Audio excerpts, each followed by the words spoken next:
뿌리, 줄기, 이파리까지 버릴 것 없는 대파는 정말 다양한 조리법도 있는데요. 피를 맑게 하고 내장 지방을 없애주며 장 건강에도 좋은 풍부한 영양소들도 함유되어 있어 반드시 먹어야 하는 채소 중 하나입니다. 이런 대파도 함께 먹으면 보약이 되는 음식이 있고 또 독이 될 수 있는 음식도 있습니다. 그리고 먹는 방법에 따라 효능도 다르다고 하니 다양한 방법으로 드시는 것을 추천해드리고요. 그럼 지금부터 대파의 효능과 함께 먹으면 보약이 되는 음식 3가지와 독이 되는 음식 2가지까지 알려드리겠습니다. 그리고 대파의 특급 레시피 4가지와 대파 보관법까지 대파의 모든 것 알려드릴게요. 우리나라에서는 통일신라 때부터 재배를 했다고 알려져 있습니다. 그만큼 오랫동안 재배하고 식탁에 올라온 채소인데요. 대파 특유의 향이 다른 식재료의 잡냄새를 제거하는데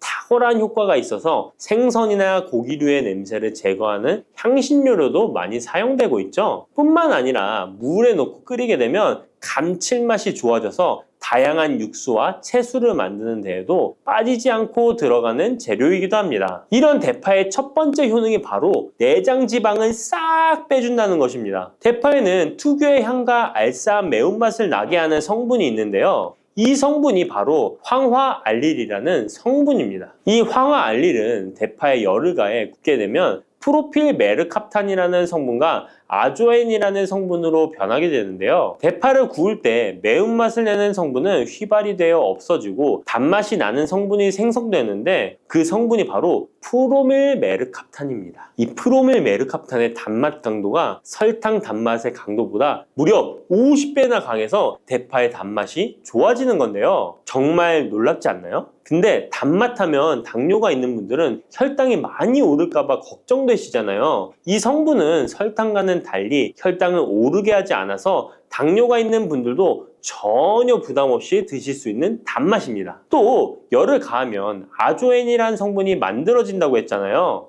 바로 이 성분이 우리 몸을 회복시키는 효능이 있는데요. 어떻게 우리 몸을 회복시킬까요? 그것은 바로 혈관을 깨끗하게 해주기 때문입니다. 아조엔의 별명이 바로 혈관 청소부인데요. 혈관에 나쁜 콜레스테롤을 제거하고 혈액이 뭉치는 혈전 생성을 방지해줍니다. 혈관도 확장해줘서 혈액순환을 원활하게 해주는 역할도 해준답니다. 이런 효능으로 신진대사를 원활하게 해주고 동맥경화, 고지혈증, 고혈압 등의 심혈관 질환을 예방하는 데에도 도움을 줄 수 있습니다. 뿐만 아니라 내장지방을 분해해 몸 밖으로 배출시켜주는 효능이 있어서 건강뿐만 아니라 다이어트에까지 도움을 주는데요. 최근에는 다이어트 식품으로도 많이 활용되고 있습니다. 그리고 대파의 녹색 부분에는 베타카로틴이 풍부한데요. 이 성분이 바로 강력한 항산화 물질입니다. 이 베타카로틴은 우리 몸속의 활성산소를 제거하여 노화를 방지해주고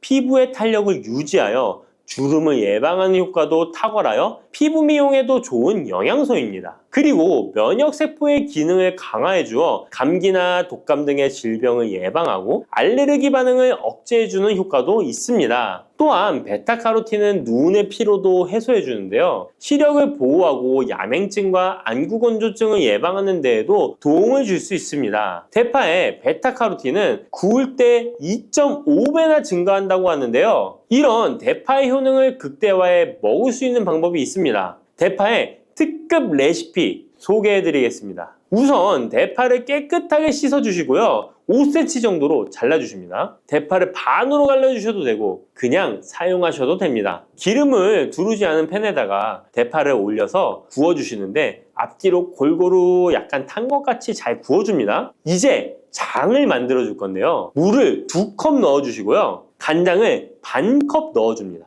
그리고 고춧가루와 참기름을 1스푼씩 넣어줍니다. 이렇게 넣고 한번 끓여주시고 다 끓고 나면 식초를 반스푼 넣어주시면 됩니다. 이렇게 만들어진 양념장을 구운 파를 넣은 그릇에 붓고 하루 정도 숙성시켜 드시면 됩니다. 물론 바로 드셔도 되지만 숙성시켜 드시면 더욱 맛있는 대파 요리를 드실 수 있습니다. 그리고 대파에서 대파의 뿌리는 특히 채소와 육수를 만들 때 많이 사용하는데요. 대파의 뿌리에는 알리신이라는 성분이 풍부하게 함유되어 있습니다. 이 알리신은 우리 몸을 따뜻하게 해주고 열을 올려주는 역할을 하고 혈액순환을 원활하게 해줘서 신경을 안정화시켜주기도 하는데요. 이렇게 신경을 안정시켜주는 효능으로 불면증도 완화해주어 잘 때 머리맡에 두고 주무시는 분들도 계십니다. 그리고 알리신은 몸에 열을 내주는 효능으로 기침 감기와 가래를 완화시켜주는 데 도움을 주며 항균, 항암 효과도 있어서 각종 바이러스와 암세포를 억제해 주어 암을 예방하는 데에도 탁월한 효능을 발휘합니다. 알리신은 지방을 분해하고 배출해줘서 다이어트에도 도움을 준다고 알려져 있습니다. 그리고 대파의 뿌리 부분에는 폴리페놀 성분이 많이 함유되어 있어 심혈관 질환 예방에 탁월한 효능이 있습니다. 식이섬유도 풍부하여 장 운동을 활성화하고 배변 활동을 도와 변비를 예방하고 숙변을 제거하는 효능도 있고요. 이런 대파 뿌리를 채소나 육수 만드실 때 말고는 특별히 많이 안 쓰는데요. 대파 뿌리의 특급 레시피를 하나 알려드릴게요. 그것은 바로 대파 뿌리 생강차입니다. 대파 뿌리와 생강을 함께 끓여서 차로 드시게 되면 기관지나 폐와 같은 호흡기의 염증을 제거해주고 무릎과 같은 관절의 염증도 제거해주어 관절 통증을 완화시켜줄 수 있습니다. 생강에는 진저롤, 쇼가올, 페로 화합물 등 다량의 항염증 성분들이 함유되어 있어서 우리 몸의 염증을 제거하는 데 탁월한 효능을 가지고 있습니다. 생강은 약재로서 오랫동안 사용되어 왔는데요. 최근에도 계속해서 새로운 효능이 발견되고 있을 정도로 약성이 아주 좋은 식품입니다. 최근 한 연구 결과에 따르면 생강에는 소염 진통제로 많이 사용되는 이부프로펜과 비슷한 항염증 효과가 있고 류마티스 관절염을 완화시키는 데에도 효과가 있는 것으로 밝혀졌습니다. 그럼 지금부터 대파 뿌리 생강차 만드는 방법을 알려드리겠습니다. 먼저 생강을 물에 넣고 끓여주시고요. 처음에는 강불로 해주시고 끓기 시작하면 중불로 줄여서 20분 정도 더 끓여줍니다. 그 후에 대파 뿌리도 넣고 3분 정도 더 끓여주시면 됩니다. 이렇게 끓인 물에서 생강과 대파 뿌리는 건져주시고 따뜻할 때 드시거나 냉장고에 넣고 시원하게 드셔도 됩니다. 이렇게 대파 뿌리와 생강을 함께 끓여 차로 드시면 효과를 극대화할 수 있는데요. 다만 평소에 소화가 잘 안 되시고 위가 약하신 분들은 이렇게 끓인 대파뿌리 생강차에 물을 섞어서 연하게 드시는 것을 추천해 드립니다. 이렇게 해서 하루에 한 번, 두 번 꾸준히 드신다면 감기 걱정도 없고 염증을 완화시켜 관절염으로 인한 통증도 줄일 수가 있을 거예요. 그리고 대파와 함께 드시면 보약이 되는 식품에는 무도 있습니다. 무를 말려서 무말랭이로 드시면 무의 좋은 성분들을 농축하여 드실 수 있다고 하는데요. 간단하게 다시 한번 알려드리자면 무를 드시면 기침과 가래를 멈추게 해주는 효능이 있고 소화를 잘 되게 해주며 혈관을 깨끗하게 해줘서 심혈관 질환에도 도움을 줄 수 있습니다. 또한 칼슘의 함량이 높아서 골다공증을 예방하고 뼈를 튼튼하게 만들어주죠. 그리고 해독작용도 뛰어나고 혈당을 조절해줘서 당뇨를 예방하는 데에도 도움을 줄 수 있습니다. 이렇게 좋은 물을 대파와 함께 드시면 그 효능이 극대화될 수 있는데요. 특히 혈액을 깨끗하게 해줘서 심혈관 질환을 예방하며 당뇨 또한 예방해 줄 수 있을 뿐만 아니라 당뇨 합병증을 완화시켜 주는 데에도 탁월한 도움을 받을 수 있습니다. 대파를 넣은 무말랭이 무침을 만들어 드시면 오독오독한 무말랭이 식감도 좋고 입맛도 돌게 하는 반찬으로도 정말 좋으니까 꼭 대파 무말랭이 무침도 만들어서 드셔보시길 바랍니다. 대파와 함께 드시면 보약이 되는 음식 세 번째는 바로 두부입니다.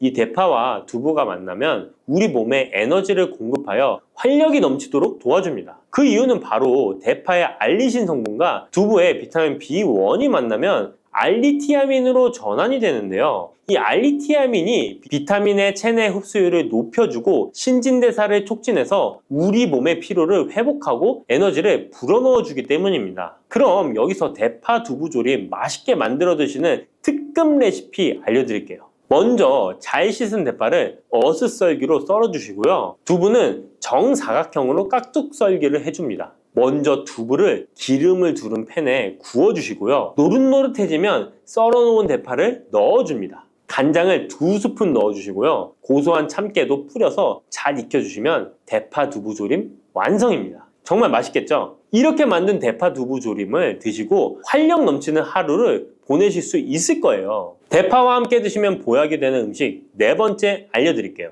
그것은 바로 대파 팽이버섯 부침입니다. 이 팽이버섯은 버섯 중에서도 버섯 키토산의 성분이 가장 많이 함유되어 있을 뿐만 아니라 식이섬유가 정말 풍부하게 함유되어 있는데요. 버섯 키토산은 혈액 속의 지방을 분해하고 콜레스테롤을 제거해 고혈압, 동맥경화, 심장병 같은 심혈관 질환을 예방할 뿐만 아니라 체내의 지방을 흡착하여 배출시켜 주어 내장 지방을 줄여주는 데에도 탁월한 효능이 있습니다. 또한 체내의 중금속의 배출을 돕고 간 건강을 돕는 효능도 있다고 알려져 있고요. 그리고 풍부한 식이섬유가 배변 활동을 도와서 숙변을 제거하는 데에도 큰 도움을 줍니다. 하지만 이 팽이버섯의 세포벽은 단단하기 때문에 그냥 드시게 되면 좋은 성분을 흡수하기가 힘든데요. 열을 가하게 되면 세포벽이 깨지면서 영양 성분의 흡수율을 높일 수 있습니다. 이런 팽이버섯과 대파를 함께 드시게 되면 내장 지방을 제거하고 혈관을 깨끗하게 하는데 탁월한 음식이 되는데요. 먼저 팽이버섯의 밑둥은 잘라버리시고요.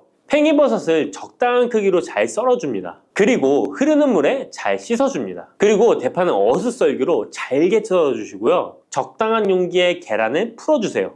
팽이버섯과 대파를 넣어서 잘 섞어주고 소금 한 꼬집을 넣어 간을 해줍니다. 이제 잘 달궈진 팬에 기름을 두르고 붙여주시면 됩니다. 정말 쉽죠? 그런데 이렇게 좋은 대파도 함께 드시면 안 되는 음식이 있습니다. 대파와 함께 드시면 안 되는 음식 첫 번째는 바로 꿀입니다. 대파와 꿀은 두 가지 다 몸에 열을 올려주는 효능이 있습니다. 한의학에서는 대파와 꿀을 함께 먹으면 위장에 탈이 나고 더부룩한 현상이 나타날 수 있다고 하는데요. 대파와 꿀을 함께 먹으면 위에서 소화액 분비를 억제하여 소화불량을 유발할 수 있기 때문인데요. 또한 꿀은 알레르기 반응을 일으킬 수 있는데 대파와 함께 먹으면 알레르기 반응이 더 악화될 수 있다는 것을 알아두시면 좋고요. 꼭 기억하셔서 대파와 꿀은 함께 드시지 않기를 추천합니다. 또 대파와 함께 드시면 안 되는 음식은 미역입니다.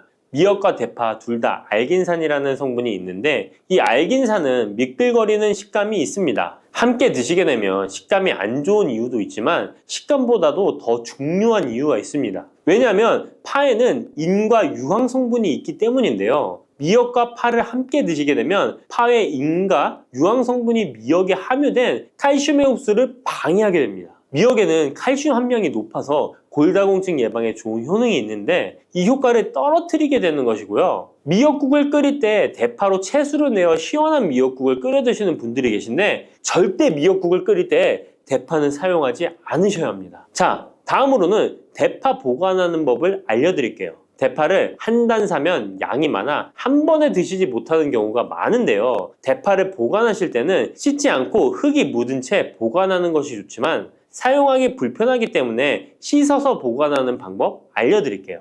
우선 잘 씻은 대파를 줄기와 잎부분으로 나눠 잘라주시고요. 물기를 제거하고 키친타올을 넣은 지퍼백에 줄기와 잎부분을 나눠 담아 냉장고에 보관해 주시면 됩니다. 이렇게 하시면 2주에서 3주 정도는 보관 가능하시고요. 더 장기간 보관하시려면 냉동을 하시면 되는데 냉동 보관하시려면 대파를 사용하기 원하는 크기대로 잘라서 지퍼백에 넣어 냉동하시면 됩니다. 이렇게 하시면 냉동된 대파를 꺼내서 요리하실 때 바로 사용하실 수 있을 겁니다. 혈관 건강이 걱정이라면 바로 이것을 드셔야 합니다. 가지는 유독 우리나라 사람들에게 호불호가 강한 채소입니다. 좋아하는 분들도 있지만 특유의 물컹물컹한 식감 때문인지 싫어하는 분들도 참 많은데요. 건강에 좋다는 것은 들어봐서 알지만 어릴 때의 기억 때문에 선뜻 먹지 않게 되는 채소 중에 하나입니다. 하지만 가지는 반드시 먹어야 될 채소입니다. 가지는 미네랄과 식이섬유가 풍부하고 안토시아닌, 마그네슘 등의 여러 가지 영양소가 풍부해서 건강을 위해 반드시 섭취해야 될 채소인데요. 아무리 좋은 채소라도 먹는 방법에 따라 영양소를 잘 섭취할 수도 있고 건강에 오히려 독이 될 수도 있습니다. 지금부터 가지의 효능과 먹는 방법, 함께 먹으면 좋은 음식, 가지를 드실 때 주의사항까지 가지에 대한 모든 것 알려드리겠습니다. 짙은 보라색의 가지는 우리나라가 수출을 많이 하는데요. 가장 많이 수입하는 나라가 일본입니다. 일본은 가지를 여러 형태로 많이 먹는데요. 장아찌, 파스타, 구이, 찌개 등 여러 요리에 가지를 사용하고 있습니다. 2021년 기준으로 일본이 우리나라에서 수입한 가지가 6만 kg입니다. 일본이 우리나라의 가지를 정말 좋아하는데요. 반면에 우리나라 1인당 연간 가지의 섭취량은 100g이 채 되지 않는다고 합니다.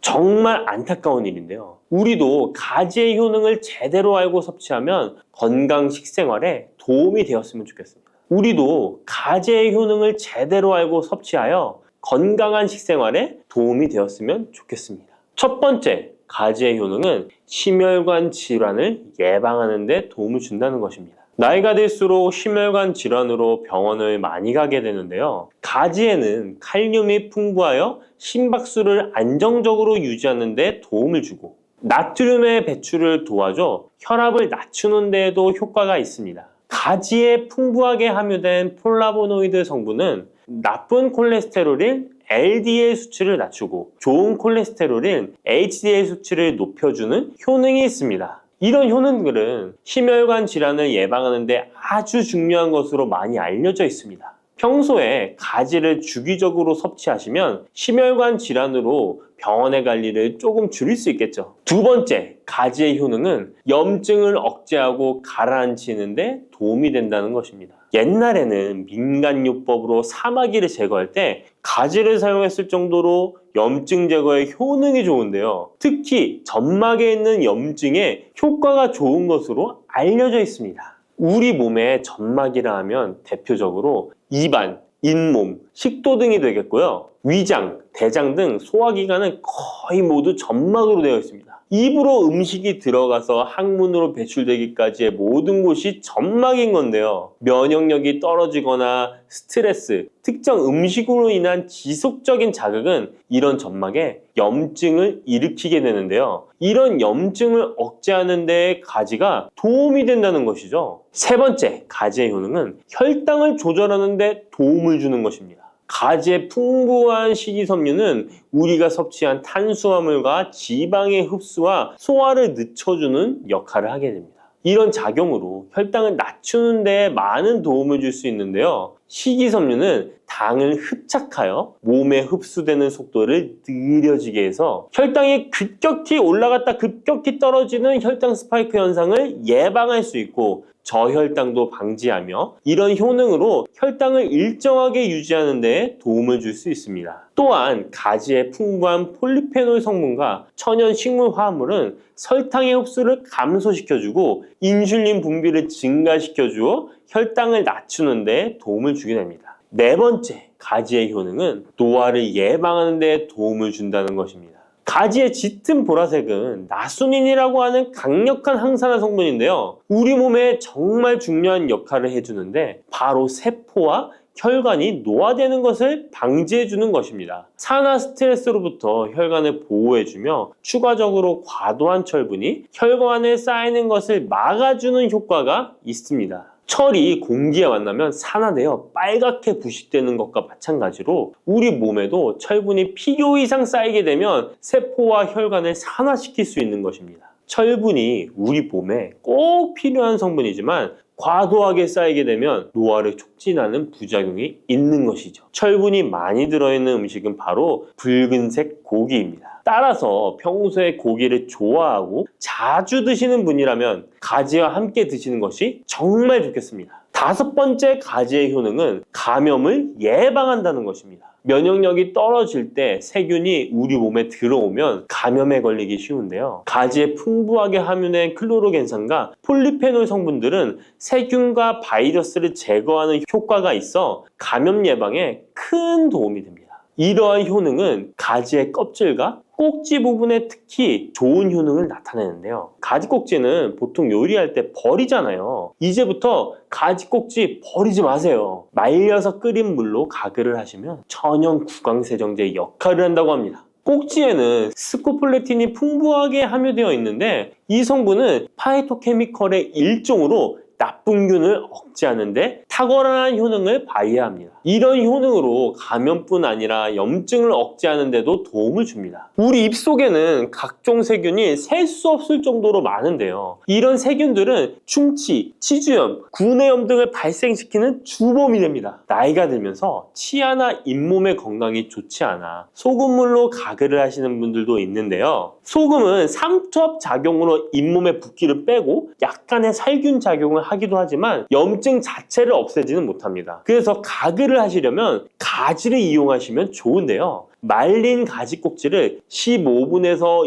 20분 정도로 펄펄 끓인 뒤에 식혀서 약간의 소금을 탄 후에 가글 하시면 잇몸병과 구내염 등을 예방하는 데 효과를 볼 수 있습니다. 6번째 가지의 효능은 항암 효과입니다. 암세포를 제거할 수 있는 항암 성분들이 가지에 풍부하게 함유되어 있는데요. 일본이 가지를 좋아한다고 했잖아요. 일본의 농림성식품연구소에서 연구를 했습니다. 가지, 시금치, 브로콜리 3가지를 이용해 발암물질을 억제하는 실험을 했는데요. 해당 연구에서는 발암물질인 벤조피렌, 아프라톡신, 타르질 등에 대한 돌연변이 유발 억제 효과를 평가하였습니다. 그 결과 가지에서 약 80% 이상 발암물질을 억제하는 효과가 밝혀졌습니다. 또 다른 연구에서도 가지의 알칼로이드성 식이섬유가 유방암, 대장암, 난소암 등의 원인이 되는 동물성 지방을 제거하는 데 탁월한 효능이 있는 것을 발견하기도 했습니다. 또한 가지의 풍부한 폴리페놀은 대표적인 항암 성분이기도 합니다. 가지는 여러 항암 효과를 가지고 있는 훌륭한 항암 식품이 틀림없습니다. 7번째 가지의 효능은 시력을 보호하는 데 도움을 준다는 것입니다. 눈의 망막에는 빛을 감지하는 역할을 하는 로놉신이라는 단백질이 있습니다. 어두운 곳에서 밝은 곳으로 가거나 깜깜한 곳에서 불을 켜면 눈이 눈부신 증상이 나타나잖아요. 이런 증상은 로놉신이 빛에 의해서 한순간에 대량으로 분해되면서 시신경에 강한 자극을 주기 때문입니다. 체내에 로놉신이 줄어들면 시력 저하나 야맹증이 발생할 수 있는데요. 로놉신이 생성되려면 베타카로틴이 필수적으로 필요합니다. 가지의 속살에는 이 베타카로틴이 풍부하게 함유되어 있습니다. 또한 가지 껍질에 풍부한 안토시아닌 성분은 시신경 주변에 모세혈관이 노화되는 것을 방지하고 염증을 억제하는 효능으로 시신경을 보호하고 눈의 노화를 예방하는 데 큰 도움이 됩니다. 8번째 가지의 효능은 뇌 기능을 향상시키고 치매를 예방하는 데 도움을 주는 것입니다. 가지에는 비타민 B6, 엽산, 마그네슘 등의 영양소가 풍부하게 함유되어 있습니다. 이러한 영양소는 뇌 신경 전달 물질의 생성을 촉진하고 뇌의 기능을 향상시키는 효과가 있습니다. 또한 가지에 함유한 안토시아닌은 뇌의 노화를 방지하고 기억력을 향상시키는 효과가 있어 치매 예방에 도움이 됩니다. 이렇게 가지에는 뇌 기능 유지와 뇌 건강에도 좋은 효과를 나타냅니다. 9번째 가지의 효능은 피로 회복에 도움을 준다는 것입니다. 가지에 함유된 비타민C, 칼슘, 마그네슘 등의 성분들이 체내의 대사를 촉진하고 에너지를 생성하는 데 도움을 줍니다. 체온 조절에 도움을 주며 가지에 함유된 스코폴레틴과 스코파론 성분은 근육의 신경 안정 및 경련을 완화시켜주는 효능이 있어 근육 피로 회복에 많은 도움을 줄 수 있습니다. 10번째, 가지에는 열을 내려주는 해열 작용이 있습니다. 가지는 차가운 성질을 갖고 있는 채소로 평소 몸에 열이 많은 사람의 체온을 다스려주는 효과가 있으며 감기로 인해 열이 오를 때에도 열을 내려주는 해열 효과가 있습니다. 가지에 클로로겐산 성분이 염증 매개 물질인 프로스타글란딘과 사이토카인의 생성을 억제하여 염증 반응으로 인한 발열을 완화할 수 있습니다. 이렇게 좋은 가지를 효과적으로 섭취하는 방법은 따로 있습니다. 그냥 드시는 것보다 들기름과 함께 조리하여 드시는 것을 추천드립니다. 가지에 있는 리놀렌산과 비타민 E는 지용성 성분이기 때문에 들기름과 함께 섭취하면 체내 흡수율이 높아집니다. 가지의 속살은 스폰지같이 기름을 흡수하기 때문에 들기름의 영양소 흡수율은 더욱 높아질 수 있습니다. 들기름은 하루에 한 스푼씩 약처럼 드시는 분들이 있을 만큼 건강에 많은 도움을 주는데요. 치매를 유발하는 물질인 베타 아밀로이드가 뇌에 쌓이는 것을 막아주어 알츠하이머 치매를 예방하는 효능이 있습니다. 또한 피토스테롤이라는 성분이 함유되어 혈관 내 콜레스테롤의 수치를 낮춰주는 데 도움이 됩니다. 이뿐 아니라 염증성 질환을 예방하고 뼈의 건강에도 좋으며 심혈관 질환을 예방하고 장 건강에도 정말 좋은 효능을 발휘하는 것이 들기름입니다. 이런 들기름이 가지와 만나면 효과가 극대화되는 것인데요. 가지를 요리할 때는 쪄서 드시는 것이 가장 많은 영양소를 흡수할 수 있는 방법입니다. 상명대학교의 외식영양학과 연구팀이 이에 대한 실험을 진행했습니다. 가지 100g을 물에 넣어 삶는 방법, 찜기에 넣어 찌는 방법, 그리고 랩을 씌워 전자레인지에 돌리는 방법, 이렇게 3가지 방법으로 가지를 조리했습니다. 이때 가지의 항산화 성분인 클로로겐산의 함량이 어떻게 달라지는지 확인을 했는데요. 가지를 찜기에 넣고 쪘을 때 클로로겐산의 함량이 늘어났다고 합니다. 항산화 성분뿐만 아니라 칼슘도 가지를 쪘을 때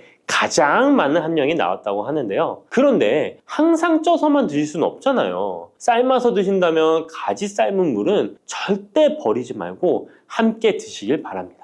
짙은 보라색의 가지 껍질에는 안토시아닌이 풍부한데요. 이 안토시아닌의 항산화 효과는 토마토의 3배, 그리고 브로콜리의 2배로 알려져 있습니다. 이 안토시아닌은 항산화 작용에도 강력하지만 스트레스를 완화하는 데에 도움을 주고 신체가 정상적인 기능을 회복하고 유지하는 데에도 도움을 주는 성분입니다. 신체가 정상적인 기능을 회복하고 유지하는 데에도 도움을 주는 성분입니다. 그런데 이 안토시아닌은 수용성 성분으로 물에 잘 녹아 나옵니다. 그래서 가지를 씻을 때는 너무 물에 오래 담가두지 마시고요. 가지를 삶아서 조리했다면 이 물에 안토시아닌이 풍부하게 함유되어 있기 때문에 이 가지 삶은 물을 차처럼 드셔도 되고 다른 요리할 때 채수로 사용하셔도 좋습니다. 이렇게 좋은 가지도 드실 때 주의하실 사항이 있습니다. 많은 채소나 과일들이 익히지 않고 생으로 드실 때 좋은 경우가 많은데요. 가지는 절대로 생으로 드시면 안 됩니다. 가지에는 솔라닌이라는 독성 물질이 있기 때문입니다. 솔라닌은 쌍난 감자에 생기는 독성과 같은 것인데요. 이 독성은 위경련, 복통, 현기증, 식중독 등의 증상을 유발할 수 있으므로 가지는 반드시 익혀서 드시기 바랍니다.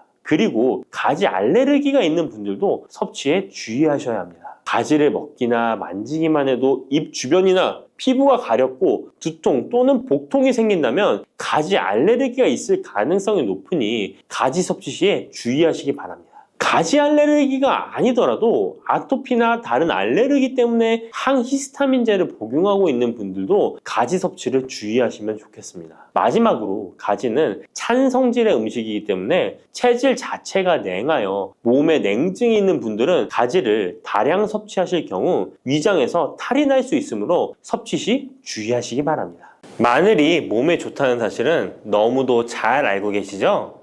그런데 이것과 함께 먹으면 암과 치매에 걸린다니 깜짝 놀라셨나요? 아무리 몸에 좋은 마늘이지만 함께 먹으면 오히려 몸에 독이 되는 음식들도 있습니다.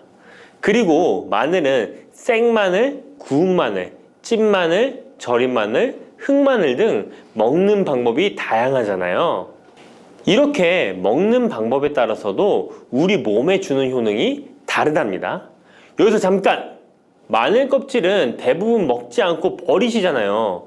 마늘 껍질 오늘부터 절대 버리지 마시기 바랍니다. 마늘 껍질을 왜 먹어야 하는지 그리고 어떻게 먹어야 하는지 알려드릴게요. 자, 그럼 마늘과 절대 함께 드시면 안 되는 음식과 마늘과 함께 드시면 좋은 음식, 그리고 마늘과 마늘 껍질의 효능까지 마늘에 대한 모든 것을 알려드릴게요. 마늘은 정말 우리나라 사람들이 좋아하는 식재료인데요.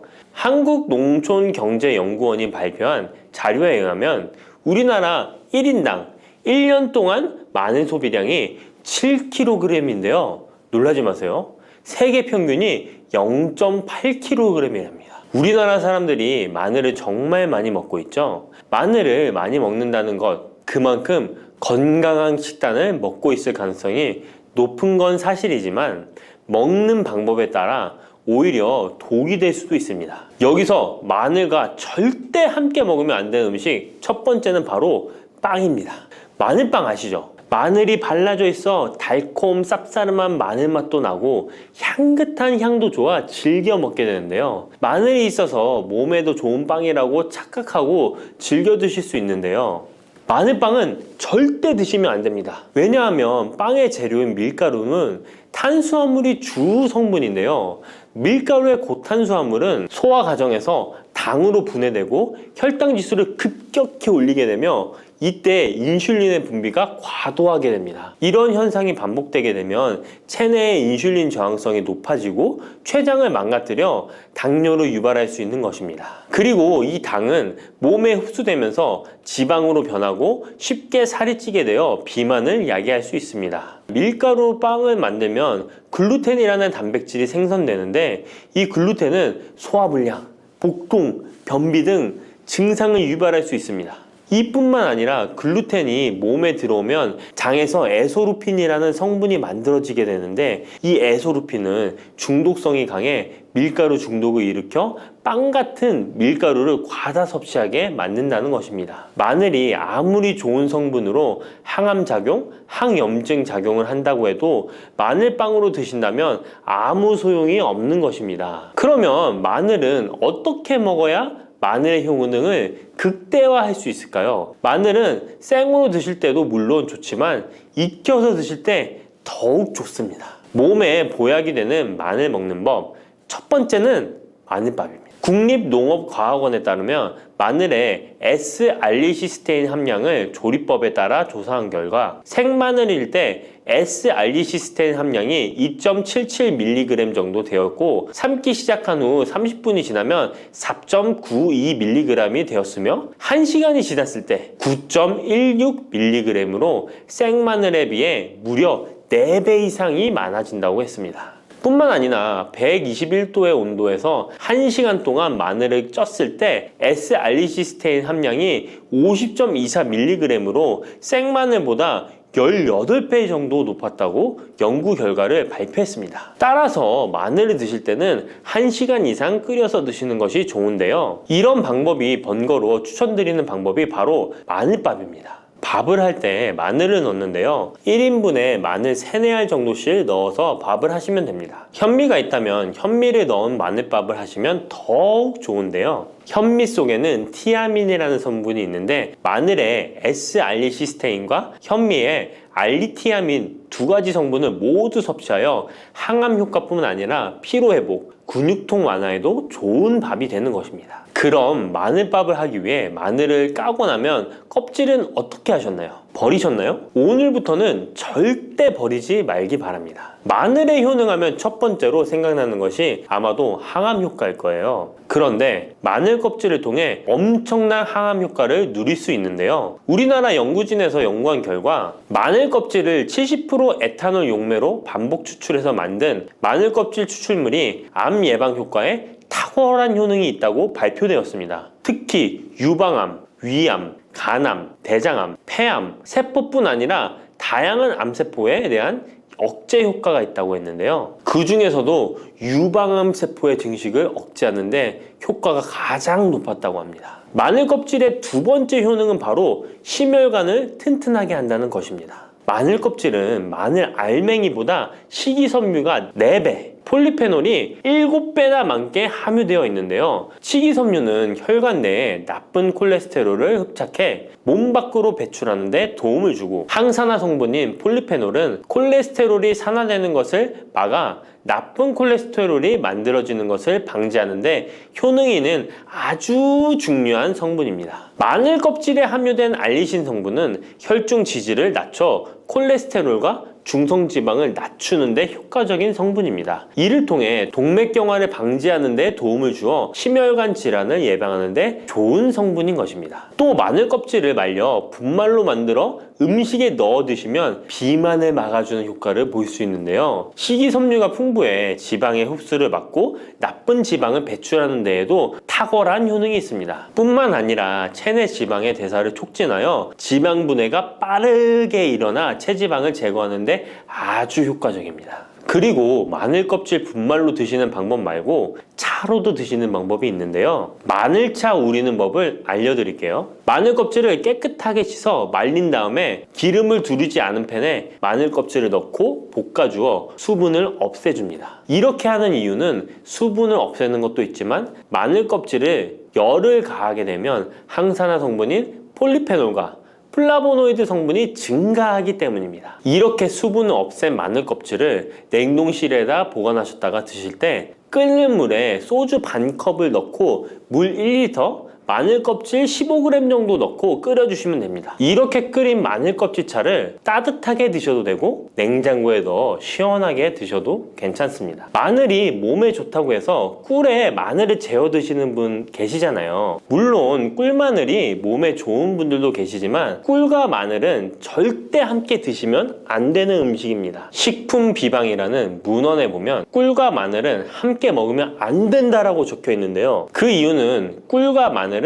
둘 다 열을 내는 뜨거운 음식이기 때문입니다. 꿀과 마늘을 함께 먹게 되면 체질이 맞지 않는 경우에는 부작용이 클 수 있기 때문입니다. 체질에 맞지 않는 분들이 이 꿀마늘을 드시게 되면 눈의 충혈이 잦아지고 노화가 빨라질 수 있습니다. 돋보기를 빨리 쓸 수 있게 된다는 거죠. 또한 두통이 생기며 피부에도 트러블이 생기는 부작용도 있으니 꼭 기억하시기 바랍니다. 당 섭취에 주의하셔야 하는 당뇨, 고지혈증을 갖고 계신 분들이나 암 환자분들은 절대로 꿀마늘을 드시면 안 됩니다. 그렇다면 마늘을 또 어떻게 드시는 것이 좋을까요? 바로 다양한 쌈채소와 함께 드시는 것을 추천드립니다. 마늘의 매운맛을 내는 알리신 성분이 혈관을 건강하게 하여 암을 예방하고 쌈채소를 통해 다양한 비타민과 무기질을 섭취하며 풍부한 항산화 물질도 섭취해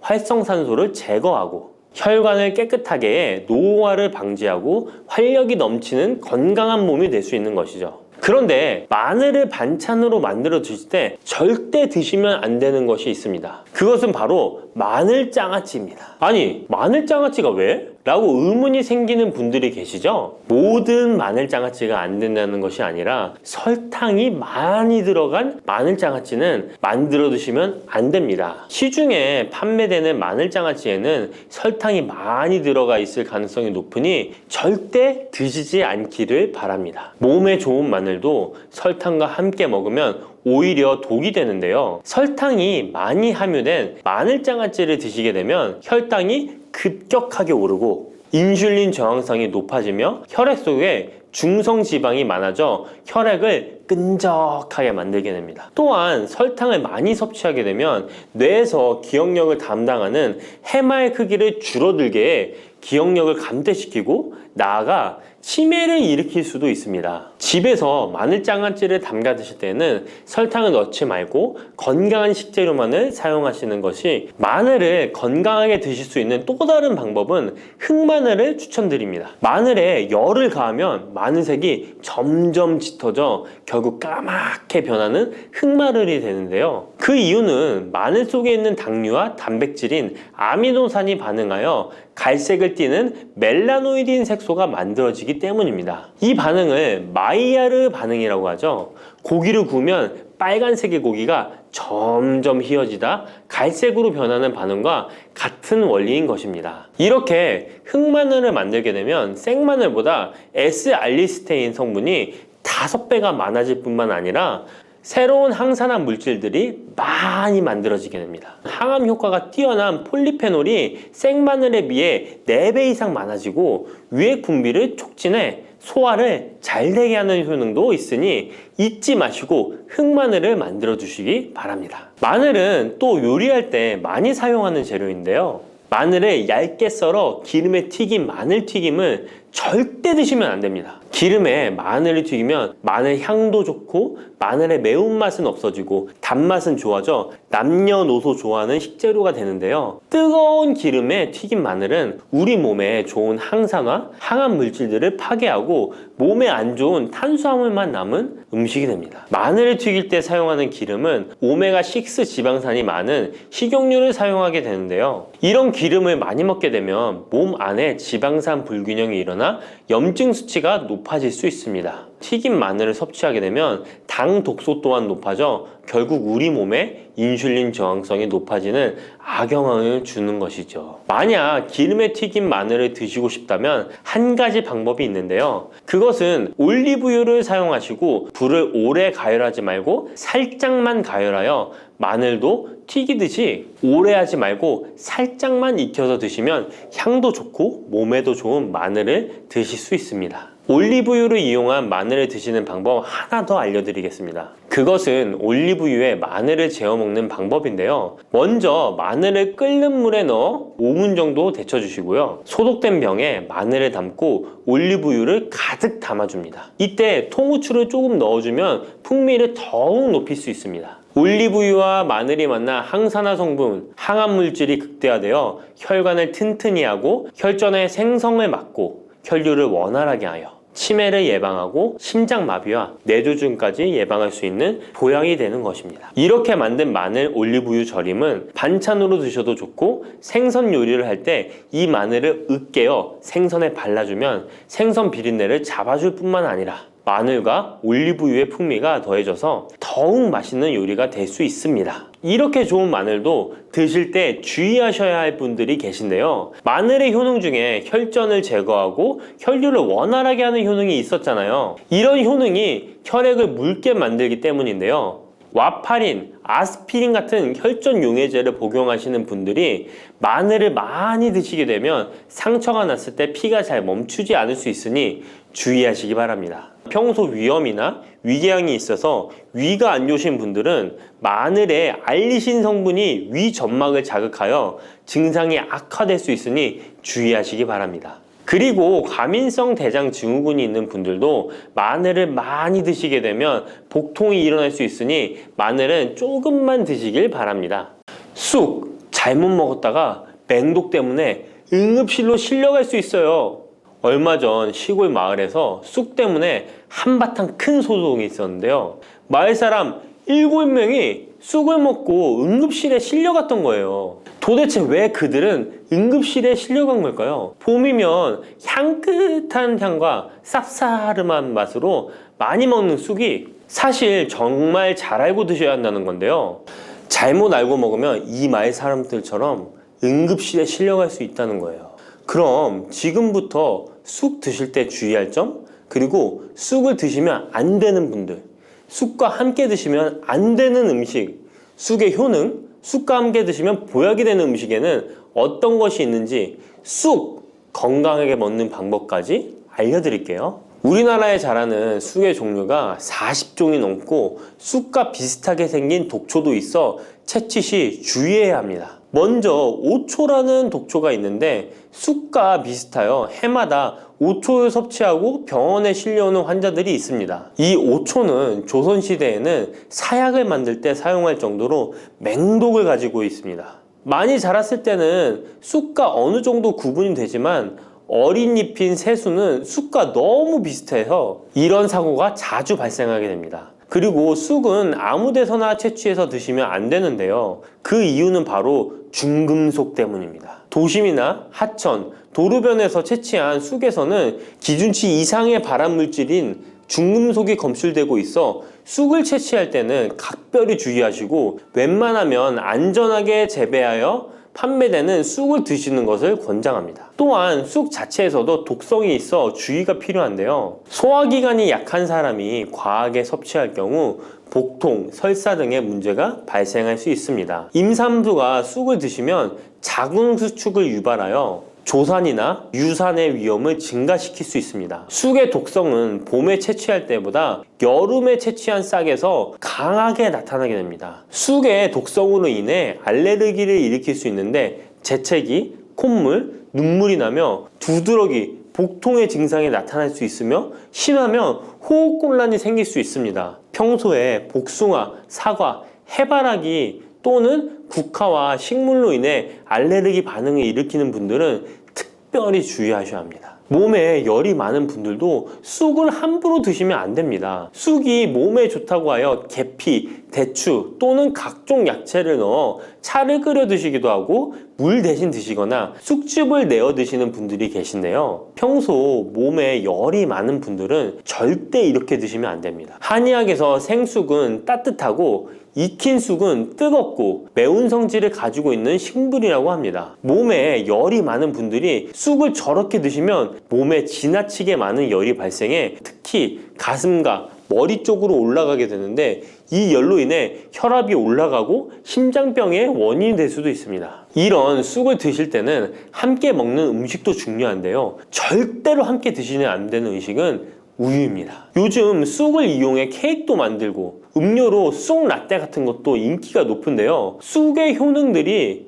우유와 함께 먹으면 전부 사라지게 되는데요. 우유의 카제인 단백질이 쑥에 있는 폴리페놀과 결합하여 몸에 흡수되지 않고 배출되도록 만들기 때문입니다. 따라서 아무리 좋은 쑥도 우유와 함께 드시면 전혀 소용이 없다니 정말 아쉽죠. 이때 한 가지 방법이 있습니다. 우유 대신 아몬드유나 오트밀 같은 대체유를 사용하시면 이런 문제는 바로 해결이 가능해요. 그렇다면 쑥은 이렇게 주의할 점만 있을까요? 당연히 쑥에는 우리 몸에 좋은 효능들이 많은데요. 쑥의 효능 4가지 바로 알아볼게요. 첫 번째, 쑥의 효능은 염증 제거에 탁월한 효능을 발휘합니다. 쑥은 예로부터 약초로 많이 사용되어 왔고 현대 한의학에서도 쑥은 약재로 많이 사용하고 있습니다. 특히 쑥은 민간요법으로 상처에 붙여 감염을 방지하거나 혈관 내의 염증을 제거하는 데 사용되었는데요. 이러한 쑥의 사용법은 과학적으로도 올바른 방법으로 인정되고 있습니다. 이러한 항염증 효능은 쑥에 함유된 타닌 성분 때문인데요. 타닌은 몸속에 유해물질을 배출하는 데 도움을 주며 쑥 특유의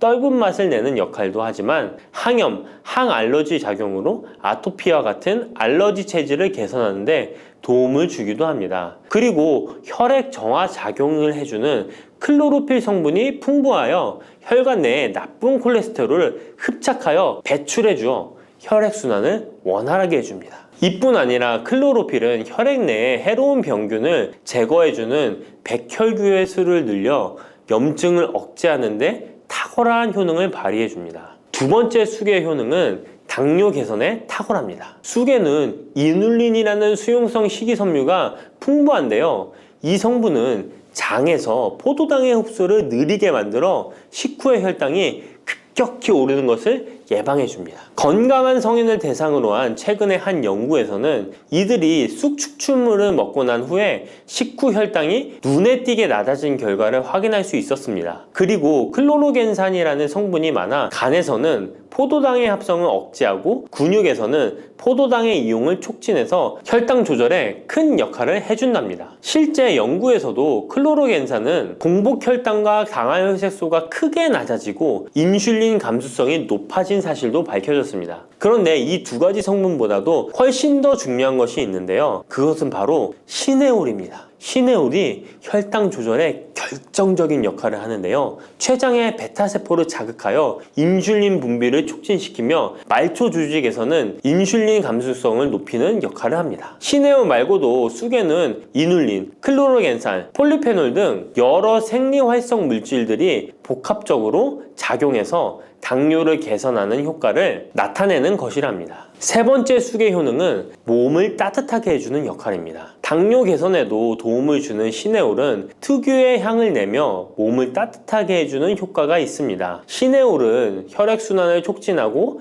면역력을 강화하는 데 도움을 주는데요. 특히 손발이 찬 수족냉증을 개선하는 데 효과적이며 신진대사를 원활하게 해주어 생리통, 생리불순 등의 여성 질환을 완화시키는 데 큰 역할을 해줍니다. 쑥의 따뜻한 성질이 혈액순환을 촉진시키고 자궁의 기능을 강화해주기 때문이랍니다. 네 번째 쑥의 효능은 장을 건강하게 하여 변비를 예방하고 소화불량을 해결하는 데 도움을 주는 것입니다. 쑥에는 시금치보다 무려 3배나 많은 식이섬유를 가지고 있어 장 운동을 촉진하고 변비 및 숙변 제거에 탁월합니다. 또한 시네올은 위장 점막의 염증을 완화하고 위장 내 유해균을 제거하여 소화장애를 예방하는 데 도움을 줍니다. 그리고 쑥에 함유된 비타민 A는 장내의 점막을 보호하여 장 건강을 유지하는 데 도움을 주며 항산화 작용에 뛰어난 비타민 C는 장내 유해균을 제거해 주어 장내 환경을 건강하게 해줍니다. 평소 소화가 잘 되지 않는 분은 쑥을 섭취하셔서 답답하고 더부룩한 증상을 해결하면 정말 좋겠죠? 근데 쑥을 드실 때 쑥만 드시는 게 아니잖아요. 다른 음식들과 같이 드시는데 쑥도 궁합이 맞는 음식이 따로 있다는 거 아시나요? 이렇게 몸에 좋은 쑥도 함께 드시면 보약이 되는 찰떡궁합 음식이 있습니다. 쑥과 함께 드시면 보약이 되는 첫 번째 음식은 쌀입니다. 쑥하면 생각나는 음식이 쑥떡 아닌가요? 어릴 적 쑥개떡을 맛있게 먹었던 기억이 있는데요. 쑥떡은 우리나라 사람들에게 사랑받는 음식입니다. 많은 분들이 나이가 들며 당뇨도 많이 생기고 혈당이 오르는 것을 염려하여 쌀밥을 줄이시는 경우가 많이 있는데요. 쌀은 우리 식단에서 빼놓을 수 없죠. 쌀은 70% 이상이 녹말로 구성되어 있어 우리 몸에 필요한 에너지를 제공하는 핵심 원료입니다. 이 녹말은 우리 몸에 거의 완벽하게 흡수되는데요. 쌀에는 6% 이상의 단백질도 함유되어 있어 근육에 필요한 활력과 에너지를 보충해주는 역할도 합니다. 하지만 쌀에는 지방, 식이섬유, 미네랄, 비타민이 다소 부족하다는 단점이 있는데 쑥과 함께 드시면 이런 문제는 바로 해결됩니다. 쑥은 칼슘이 풍부하여 뼈를 튼튼하게 할 뿐만 아니라 많은 비타민을 갖고 있어 쌀의 부족함을 채워줍니다. 두 번째, 쑥과 함께 드시면 보약이 되는 음식은 브로콜리입니다. 쑥과 브로콜리를 함께 드시면 염증과 항암에 놀라운 효능을 갖게 되는데요. 브로콜리는 건강에 좋은 채소라는 사실은 이미 잘 알고 계실 거예요. 그런데 쑥과 함께 드시면 그 효과는 폭발적으로 향상되는데요.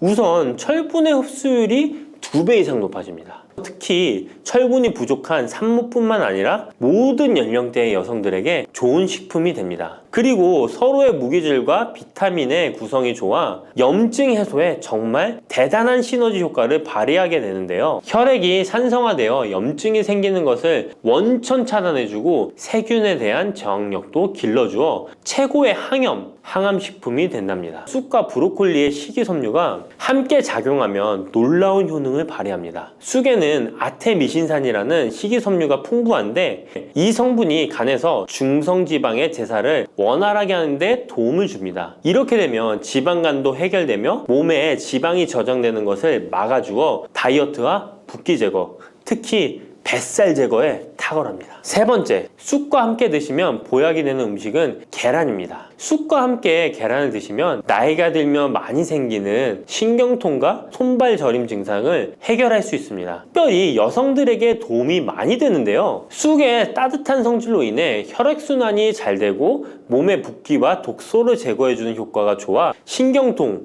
저림 같은 증상을 진정시키는데 놀라운 효능을 발휘하는 것입니다. 계란의 단백질과 쑥이 만나 근육을 단단하게 만들어줍니다. 계란에는 단백질과 항산화 성분이 풍부하지만 비타민 C가 부족한데 쑥에 많은 비타민 C가 있어 계란의 부족한 부분을 채워줍니다. 쑥의 칼륨과 미네랄은 혈액 속에서 세포의 균형을 지켜주고 폐를 정화하여 폐 질환도 완화시켜줍니다. 또한 골다공증과 같은 뼈 질환을 예방해주기도 합니다. 그리고 쑥과 계란을 함께 드시면 뇌 건강에도 좋은데요. 계란의 콜린과 쑥의 비타민이 함께 기억력과 인지 능력을 향상시켜주고 뇌세포를 보호하여 치매를 예방해줍니다. 네 번째, 쑥과 함께 드시면 보약이 되는 음식은 콩나물입니다. 콩나물과 쑥은 식이섬유와 필수 아미노산이 풍부하여 소화 기능을 강화시키는데 탁월한 시너지를 발휘합니다. 콩나물에는 다양한 비타민과 미네랄이 풍부하여